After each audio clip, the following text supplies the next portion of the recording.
Welcome back to KVUE News Midday. Healthcare, a big topic during the campaign over the last year or so. And now the new president is set to take office in January. What will it mean for us here in Central Texas when it comes to our healthcare?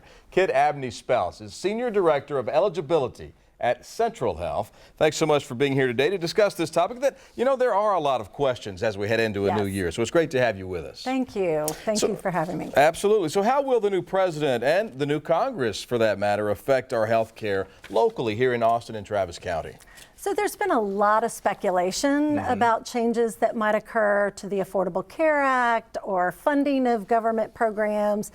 But I'm here to reassure folks that Central Health has been committed to providing healthcare access to low-income Travis County residents, and we will continue with that commitment regardless of the outcome of the elections. You mentioned the low-income population. Is there any difference?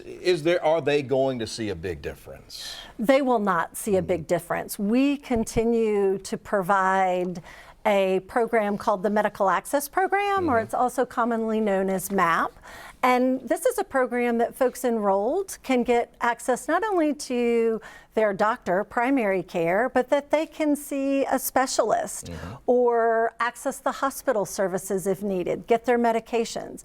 That program is in place today and will continue to be in place. And all folks have to do is call our call center, 512-978-8130, and our staff will screen them for eligibility, schedule an appointment for them, and we can get them enrolled. What are some other things that Central Health is doing in this time of transition? In a lot of people's minds, it is a time of transition. So what are some of the other things? So we are really looking at how we not only can expand coverage to Travis County residents, but also make sure the coverage that we are providing gets good outcomes. And so one of the things we're looking at is currently folks get enrolled in our program based on their income level.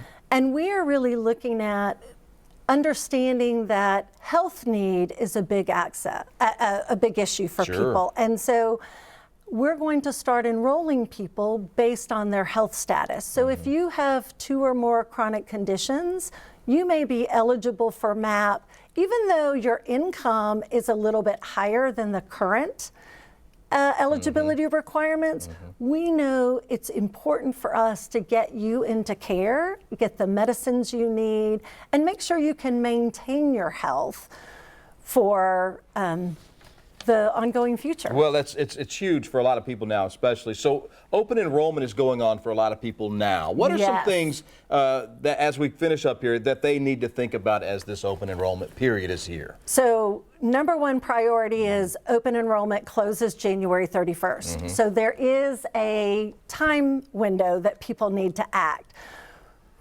We fund an organization called Foundation Communities to provide in-person assistance to applying to the health insurance marketplace. So folks, again, can call our 512-978-8130 and they can get an appointment and find out if they're open for the marketplace. Or we have a website, getenrolledatx.com. And there's a list of lots of places that provide application assistance for the health insurance marketplace. A lot of helpful information. Thank you so much for being here. Thank you. I know a lot of people have me. questions. It's great to have the answers, and thank you for providing some for us And today. they can go to the website, they can call the call center and get a lot more of their questions answered around eligibility and get that appointment to apply for the coverage that they need. Very important to know in this time of transition. Thanks for being here today. Thank you. Absolutely.